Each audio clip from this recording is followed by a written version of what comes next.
If you like this episode, please subscribe, share with others, rate and review so we can continue to bring you great programming. This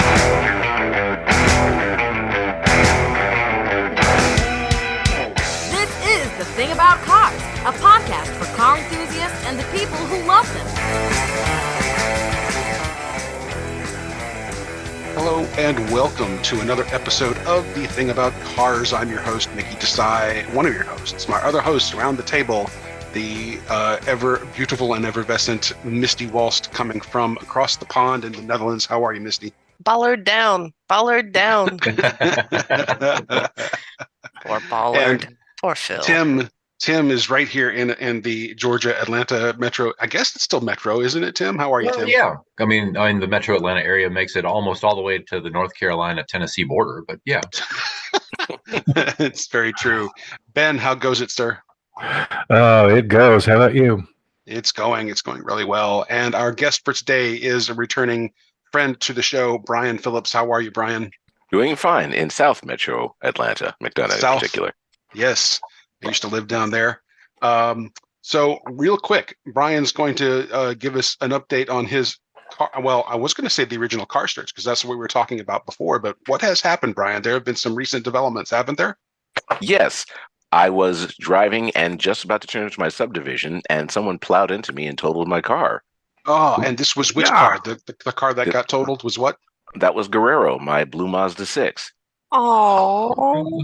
And there were blessedly no injuries, and that's good because there was a child in the other car. Oh, yeah. Oh my goodness. A moment of silence for Guerrero. Yes, indeed. Oh, but what that meant was that I had to, we have to be a two-car family because my wife drives for a living. So I searched for another car, and I ended up with my new car, which is a 2017 Mazda 6. Grand Touring Red. Oh, sweet. So that's this is soul red? Sort of an upgrade, right?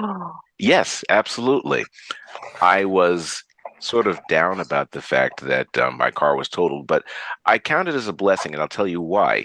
There were a couple of things about Guerrero that kind of got to me. It never became a big money thing, but one, if you made a left turn on it, you could hear a little bit of a click or a clank, and I have a feeling that the steering may have had some problems down the line. And also, low-profile tires have a tendency to ride not as smoothly as smaller tires. And so consequently, if you went over a bump, you would definitely feel it. But there was also a decided clank when you went over that. So I have a feeling that one of the shocks was probably going to go. So I have a feeling that I don't appreciate property damage and slightly higher car payments, but by the same token, I did appreciate the fact that I'm in a car that doesn't do either of those things any longer. Also, with the 2017 Grand Touring, better stereo. Also, I have the doodad of a heads-up display, so I can look straight ahead and see my cruise control and cars coming on either side. And love that heads-up display. 2018 was the first year of cylinder deactivation for Mazda 6s, and this one does not have that. So, if anything, a good thing. Yeah. I for the 1 or 2 extra miles of gallon of gas, I don't know if it's such a trade-off. And there were software problems in the year that mine was introduced, which was addressed in the recall. But by the same token, now I get the engine that they have perfected to that year. So I think that's a good thing. That's fantastic. I've heard of some cylinder cracking issues with those deactivation engines. Right. In general, just any automaker that's done cylinder deactivation has there's problems that occur down the road. Whether it be GM or Honda. No one's figured out how to do it correctly. Basically. I remember that GM had introduced the 468 engine many years ago. Yeah, my stepdad had one of those. And how long did he have it? Oh, he only had it for 2 years because he was one of those people who did the trade in your Cadillac every 2 years thing. They had a program for that, loyalty thing. But yeah, it was a turkey of an engine. Even when it didn't break, he didn't like it that much. Brian, real quick before we go on, I wanted to ask. So you went through a search process to find Guerrero. Mm-hmm. what was the search process that led to the new red thing, and what is the new red thing's name? Here's the funny thing. The weird thing about used car prices is that it didn't happen at the very peak of this trend, but my car actually appreciated. So between the payments that I had already made and the new allotment that I was given after the car was totaled, which was quite the process because I didn't total it right away, I ended up ahead on the deal. So I had money left over. So the money it was paid off, and so therefore, since Mazda 6s are no longer made in this country, I went to CarMax, and they didn't have what I wanted locally. So I was trying to find a 2017 Grand Touring, and people kept saying, "Well," I think you folks know that I'm not necessarily turbo guy. So I said, "Okay, well, I give up. I do want a few more doodads. Let's go full blown. Let's get a turbo." So I paid CarMax the transfer fee to have a turbo, which was a signature, a 2019 signature. And there were a couple of problems. First off, I sat down in it, and I had the feeling that Fred Flintstone got when he sat down next to Barney Rubble in his car. That cushion was a stone. And I'm not a smoker, and I'm not going to cast aspersions, but I have a feeling that the person in that had that car was a smoker because I could smell it immediately. So those were two big turnovers right there. So I didn't care for that much. So I bided my time, and I waited until another 2017 Grand Touring. I wasn't necessarily looking for red. I was perfectly happy with my Blue Devil, but I went ahead and... Misty, I'm going to say that a little louder, Misty. Soul red is the best color for any Mazda. It really is. It really is. See, Mickey, I'm right. And so I found my Soul Red buddy in Virginia, and so had that sent down. It had everything I wanted with the exception of one thing. The interior is white. And my goodness, it is really, really hard to clean, to the point that when I got it, it wasn't. So I actually had them, bless CarMax for the fact that they actually take them back for a certain point. So I had it detailed, and I said, could you take care of the stain in the back seat, which they did. And it has been, that is the only complaint that I have about that car, and the low profile tires, but it's really, really done everything that it's supposed to do. It even rides smoother than my old car. And so Guerrero has gone and say hello to Ellison Garcia. Ellison Garcia, I love it. Yes, Ellison for both Ralph and Harlan Ellison, as well as Garcia for Gabriel Garcia Marquez. That's fantastic. That is awesome. Well, congratulations, Brian. I know you got a ride that you could be really proud of and are enjoying. I have 2 words of advice, just because of the Soul Red paint and the white interior. One, wax that thing early and often, because Mazda is known for having paint issues, especially on some of the red colors. So I always say to people, wax is to paint what sunscreen is to skin. And so keep your thing waxed. And the other thing is you can get seat covers for it. I mean, if you don't like the white and if you want to protect them, you can get a variety of nice seat covers to cover up what's in there. And one, diminish the white coloring in the car, and 2, protect what's there. But anyway, just a thought. I wouldn't recommend the Hello Kitty seat covers with the Soul Red, though. I mean, they go perfectly fine in my best friend's little, mint green Fiat 500. I mean, suit it to a T. Not with the Soul Red, though. Yes, to save a little money, I did get the Salutations cat covers out of England, and they didn't turn out to be very good. Is that the knockoff for Hello Kitty? Apparently, the 2020 hindsight, they saw me coming. Nice. Very good. Well, thank you, Brian. I can't wait to see the car in person. Hopefully, we can do that. Yes. And the other thing you mentioned for other people who have smoke issues in their cars is you can get a not too expensive ozone generator. Ozone generally eats smoke and gets rid of those things. So I actually have one. If you ever need one, just tell me and I'll bring it, or we'll get together and I'll hand it to you. Thank you. I didn't know anything about that, but I don't think anything would have that ozone generator would have not have dealt with that. Those Fred Flintstone seats. So it's quite literally. If when you hear percussion when you sit down, that's not a good thing. Yeah, that's not good. Yeah. So What should we talk about next? Should we talk about the race for a few minutes, or should we talk about Erica's Law? Oh, Let's wait. talk about. I'm seeing a signal from Tim, our trivia czar, Tim. Take it away, Tim. We have trivia, I take it. Yes. Well, I've got a bunch of it. Oh, good. This is a straightforward one. So, okay. So in the world of one type of racing, spanning more than 1,800 miles, the World Solar Challenge is an every other year car race for solar-powered vehicles across what country? And it's multiple choice. It's either Australia, Canada, Chile, or the USA. So Australia, Canada, Chile, or USA. Okay. Yeah. And then we'll solar power. Come back at the end with our exciting answers. Let's keep an eye on the clock. We've got 40 minutes and clicking. Race, what happened? Oh, lots of things happened. Well, first you had the water valve cover. Yeah. That got sucked up into the smooth operators. Yeah. Causing significant damage. I think Martin Brundle said they were estimating that it's at 2 million pounds plus. Oh, well, my goodness. Damage on his car. Right. So for those destroyed Go ahead, Tim. It destroyed the since the Formula One cars are hybrid cars, it destroyed the battery pack. And each car, I believe, is only allowed 2 or 3 per year. And they had already used their full allotment.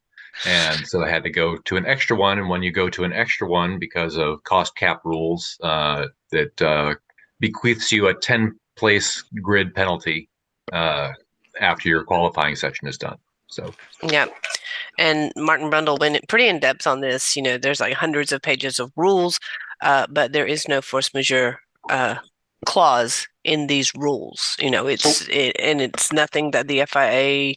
Maybe the FIA could have, wiggled a little bit, but actually the rule is if you're on battery pack number 3 or 4, I can't remember if it's 2 or 3, it's a 10-place grid penalty, and there's nothing about it. If, your battery pack gets smashed by Lewis Hamilton, or a water valve cover. If you put in that +1 battery pack, you're going to get a 10-place grid penalty. End of story. But it wasn't this guy's fault. He ran over something which attacked his car. Yeah, well, it wasn't Max's fault either when he had to replace his engine when Lewis Hamilton decided to, sniff his butt like a dog. Yeah. Brian is like, what have I gotten myself into today? Well, and to the Bulls' defense, when Carlos Sainz ran over the water valve cover, they had thrown out the yellow flag in that section of the track. So the rules are slow down, be prepared to stop. Well, being race car drivers, you see that the track looks clear from where you are to the next corner, and you slow down a little bit, but a little bit was definitely not enough for him to be able to see a black water valve cover on black asphalt in the middle of the night in Las Vegas. It's a lit track, but still, there's not a whole lot of contrast there to be able to properly see it. So things happen, and he's getting penalized for it, and that's just the way it goes.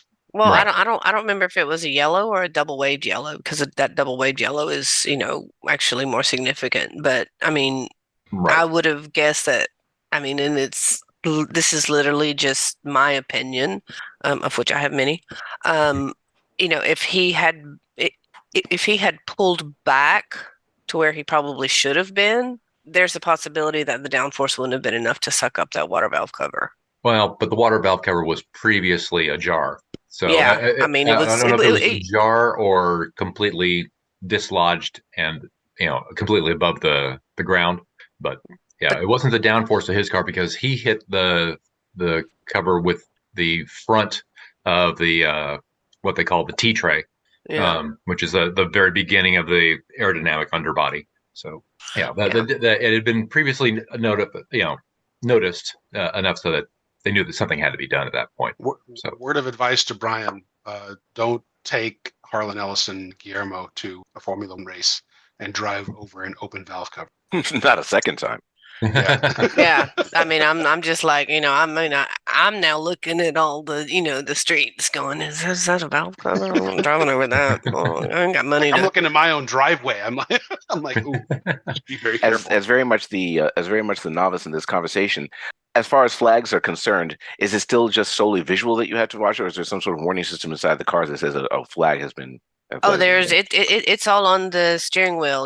Whether if it's a yellow flag, double wave yellow, blue flag, black and orange flag. What am I missing? The steering wheel is the dashboard, right? So it shows flag. up. Yeah. Mm-hmm. Right. Yeah, it does light up, although there have been issues to where the marshals were waving the flags, but it didn't appear. Wasn't that a penalty for Max last year before last? Oh, wow. That's really inside baseball. God, I don't recall. Yeah, because the steward was waving the flag, but the steward was at such an angle that they said it would have been difficult for him to see. And it hadn't flashed on his steering wheel yet. And like even Damon Hill, who was notoriously, biased against Max, was like, well, maybe that's not quite appropriate. And we're like, duh.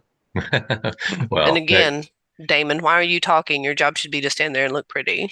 Yeah, because it does take a little bit of communication time from the corner worker back to the race director, and then the race director to, flip the appropriate switch to have the lights come up on the car once they've verified the situation.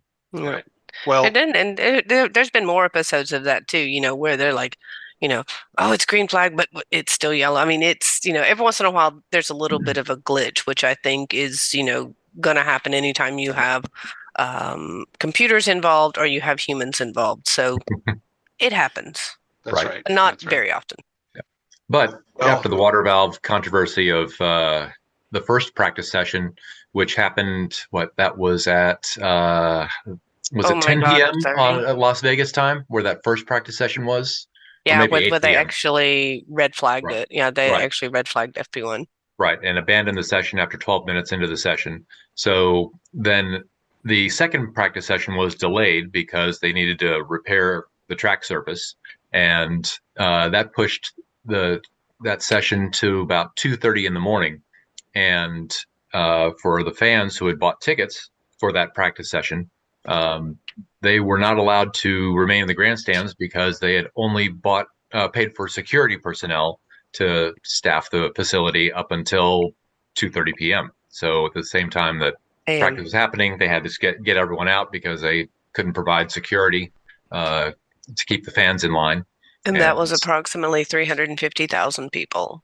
Yeah. Yeah, I heard about that too. So it's completely a mess and just yes. And let's not even talk about turn one in the race today. Okay, we'll have to save it because we're rapidly running out of time, and there's a couple more things I want to talk about today. Poor Charles. There's an event in Vegas, and we're not there, and that greatly disappoints me. That makes two of us. Yeah. Well, anyway, I've never been to Vegas, but me either. You're not missing much.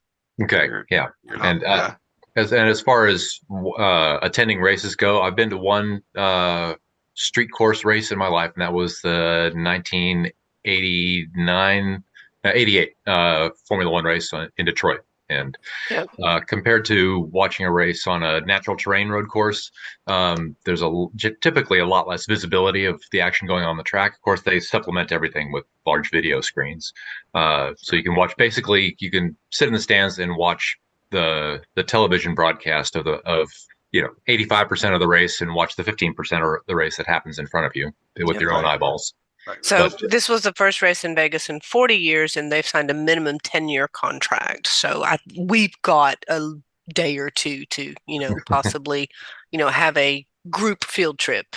They'll let us in. They'll let us in when we finally get our own TV show, hopefully. Something like that. Right. All right. But the race itself was really good. So yeah, it was actually really good. Yes. Let's shift gears now. Let's shift gears now. Sure. Let's shift gears now. Bill was launched. Okay, I'm going to mute you guys. Have you guys heard of this proposed law called Erica's Law for Atlanta? No, I'm sorry. I mean, I have my voter card, but I don't think you can read the language. My WSB website here says that an Atlanta City Council member is calling for increased fines and jail time for super speeding as part of a new resolution that was introduced in a council meeting back in November. Sign me up.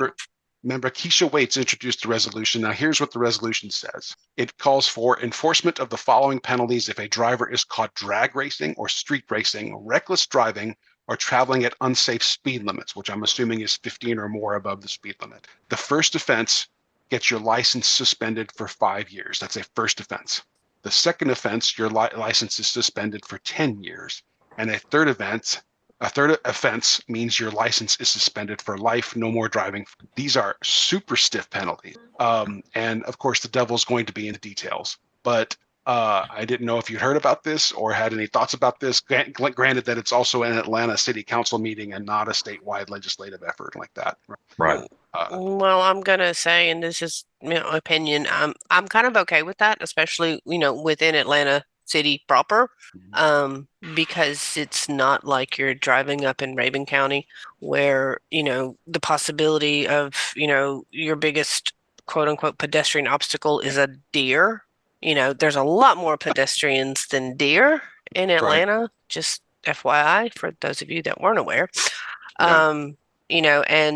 And I'm sorry, drag racing in the middle of the city. No, actually, I think it's terrible. Yeah, there are areas where I'm sorry for drag racing. You should lose your license permanently. They shouldn't even let you have a bicycle. Wow, because you apparently can't be trusted with things with wheels. Right. I mean, I would question you being able to own a skateboard. Brian, in McDonough, I mean, I don't remember any of this being an issue for us when I was on the South Side. What is drag racing and ATV racing and stuff like that a thing down in the South Side these days? Or is it just inside the city? I have not seen it, but I will say that we're also, as you well know, not that far from the Atlanta Motor Speedway. So I have a feeling that there's something of an outlet for that, for people that feel the need for speed and can do it vicariously if they don't participate themselves. But I've not heard of it being an issue here. Yeah, I hear them at night up in Gwinnett sometimes. I live up near Coolray Field, a couple miles south of Mall of Georgia, and there's like a light industrial park, maybe a quarter mile from me. That's probably where I'm hearing it from. Sometimes at night I hear them going. Yep. Yeah, I said in my local news up here in Forsyth County and Cumming, there's on a regular basis, once a month or so, you hear of someone caught speeding in excess of 150 miles an hour on Georgia 400. Oh, yeah. I was visiting a friend of mine who lives in very rural Florida. And when I say very rural Florida, I'm talking about the neighboring town, Mikesville, has less than 100 people and is not on the census. And he lives on a street that was named for his father. I remember not being able to get to sleep one night, and I heard drag racing from there. But what are you going to hit? Right. Yeah. Well, in the city of Atlanta, I know they're talking about some other serious circumstance. There's been problems with ATV racing for a long time. And then there's this phenomenon that actually has a word. I don't remember what the word is, but they're taking over basically an intersection, and they're doing donuts and drifting throughout these neighborhoods, which on the one hand, I'm like, God, that sounds like fun. And on the other hand, I'm like, God, that's too irresponsible. So, the irresponsibility part, especially when people clearly are getting hurt, and that is not cool.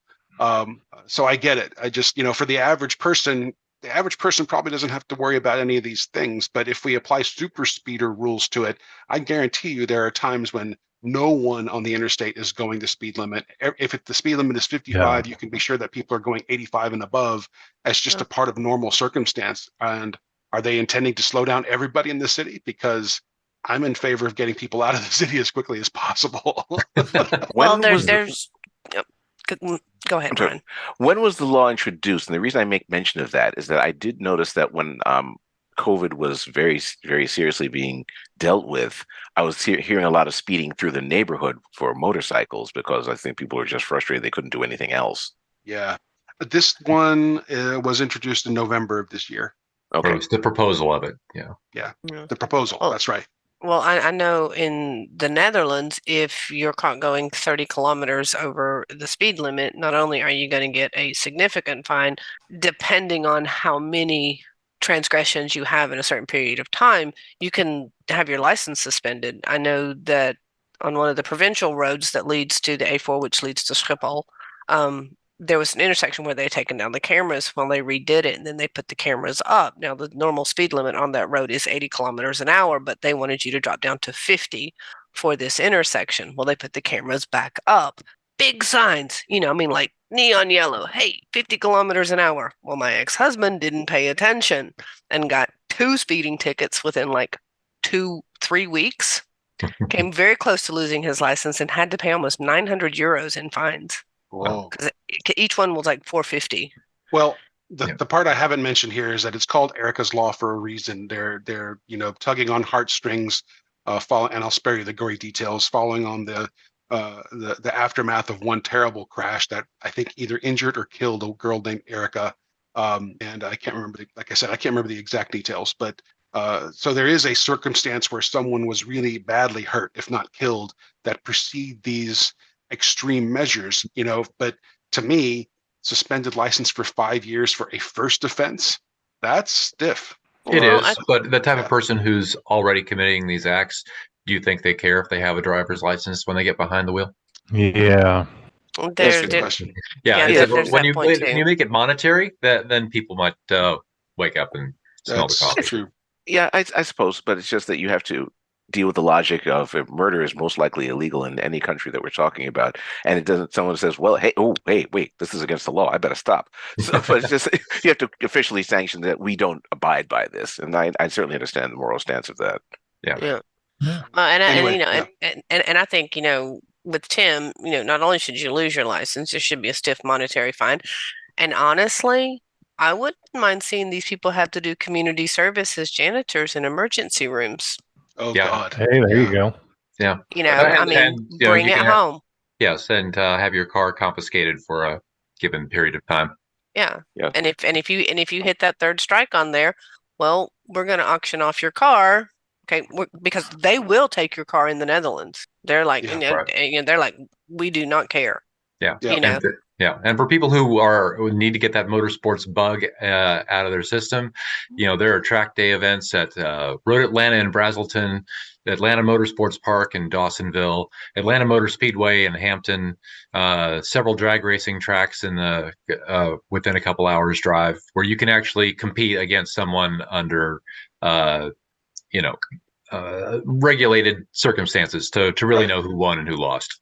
Right. Yeah. And there's also esports. I mean, and I know people bash on esports, but still, I think esports are a great way to do it. But then you end up against the people who are like, do video games cause people to do bad things in real life, et cetera, et cetera. The research constantly says no, it's not true at all. There was a time when I was averaging 450 to 500 kills with a sword in an MMO that I was playing, and I've yet to stab anybody in real life, although I still refuse to get my son a bastard sword. And he's like, I want a bastard sword. And I'm like, no. I'm like, besides, it doesn't matter. Any sword you touch will be a bastard sword because your dad and I weren't married when you were born. All right, let's switch gears again. Let's switch gears again. Ben, you posted this thing in our internal group. Swedish dock workers are refusing to unload Teslas at ports in broad boycott move. What is going on in Sweden? Well, it's simple and complicated at the same time, I guess. Basically, it's just a labor union thing. Almost every worker in Sweden belongs to some form of labor union, and since Tesla is very anti-union, a bunch of them have decided they've kind of had enough. So it is just Tesla. It's not any other importer? Right. Yeah. It's the Swedish dock workers are not wanting to unload the Teslas, and some of the other unions in Sweden are, kind of going along in solidarity. And then while we're at it, sorry, Tim, go ahead. No, I was wondering, but like in Japan, the labor unions aren't really much of a thing. Is that correct? I don't know. Yeah. I mean, do they do the same thing for cars from other countries and manufacturers? But Japanese companies tend to treat their workers like human beings slightly more than Elon Musk would. The work culture is very different in Japan. So and Tesla is very hostile to unions, and so I can see where anybody who's in one would have a little bit of an issue there. Ryan, you were about to say? I was saying that Scotty Kilmer has often talked about the reason that he likes certain Japanese cars. They're made in Japan because they take more care with them. And NPR years ago did a story about how one particular GM plant was run like a Japanese plant, and surprisingly, the workers loved it, and better quality product came out of it. I think we've seen the same thing in Georgia with the German manufacturers and in South Carolina with the German manufacturers that have come in.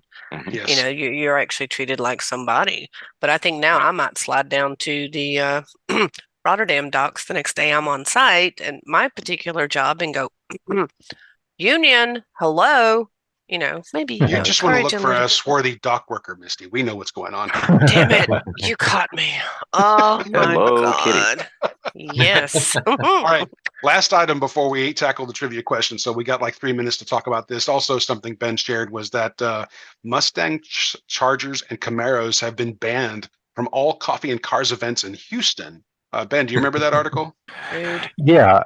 And I only really kind of skimmed it, but the headline is the gist of the story, and the reasoning behind it is that these are the cars that have had all the bad behavior with, doing burnouts and, hitting curbs and hitting people and that kind of thing at these events. All the jackasses behaving badly, tend to drive those cars. And of course, there's all kinds of bitching and moaning that's not fair. And the organizers, I think, said something to the effect of, this is just temporary, just, to let everybody cool off a little or something. But, it's one of those things. Well, Right. I'm pretty sure it's mostly Mustang drivers. So I wonder.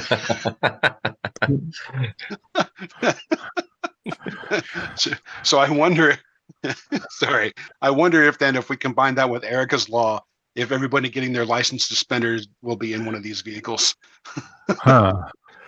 Good question. All these people who are actually just behaving badly drive those cars. I'd put my money on BMWs and Audis. That's hilarious. That's white BMWs and Audis, because I think they did a study that driving a white car increases your aggression, and then I'm like, oh great, like insta asshole a white Audi. Funny you mentioned. I've noticed, that I drive rental cars every week for all my business travels, and I've noticed that every BMW I've seen in the rental fleet has been white. Wow, well, it's probably cheaper though. I don't know. I'm just guessing. Beats me. Brian, were you about to say something, Brian? No. Okay, good. So we've got less than 5 minutes left. Tim, let's do the trivia thing. Okay. All right. So our question was and is, spanning more than 1,800 miles, the World Solar Challenge is an every other year car race for solar-powered vehicles across what country? A, Australia, B, Canada, C, Chile, or D, the USA? So Misty, we'll start with you. I want to say I know this, and I want to say it's Australia. Okay. Brian. I thought about Australia, but I didn't know whether it was possible to drive all the way across, knowing what the middle of the country is like. So I'll go with Canada. Okay. Ben? My gut says Australia, and yes, it is definitely possible to drive across it. It's boring as hell, but it's possible. All right. And Mickey? I knew it wasn't Chile because 1,800 miles, driving across Chile is not 1,800 miles. But I knew it wasn't Canada because Canada, too far north. I'm just thinking it's not a very solar friendly for competition purposes. Australia being long and hot and boring, my mind goes to Australia. Plus, I think I've seen a movie about it in the past, but I can't quite remember. So I'm going to say Australia. Gotcha. I'm I'm thinking of, if you do it in the middle of summer in Canada, then if you're far enough north, then the sun never sets and you can just keep on driving. On driving. Of course, when you're to that point, I think you're driving across ice and slush. Yes. So rather than driving across ice and slush, they drive across the hard-packed outback of Australia, mate. So right, Australia. That's the way it goes. Woohoo! Yes, and that competition's been going on since I think the 1980s or early 90s. Yeah. And I'm still mad at my manager. Oh, why? Because he just got back from a 6-week sabbatical. He's Australian with a Belgian passport. Don't ask. It's really confusing. But he just got back from Australia and he didn't bring me a Wombat. Right. And on that note, we're going to fold.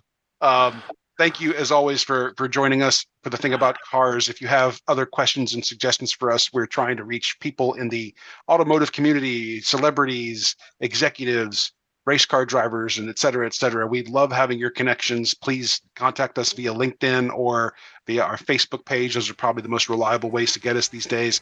Brian, thanks for joining us at the mic again. Wish you tons of luck and success and happiness in the new car. Keep us posted. Let us know if you do any sweet jumps in it. Absolutely. Thank you so much for having me. Yes. 100% congrats on the new Mazda. Thank you. I will send pictures. Please do. Thanks. All right. Thanks, everybody, again. Thanks for joining us. We will see you with an episode, hopefully not too far down the road. In the meantime, everybody be safe out there. Take care. Bye, everyone. Ciao. Bye. All right. Thank you for listening. This has been The Thing About Cars. We'll see you on the road.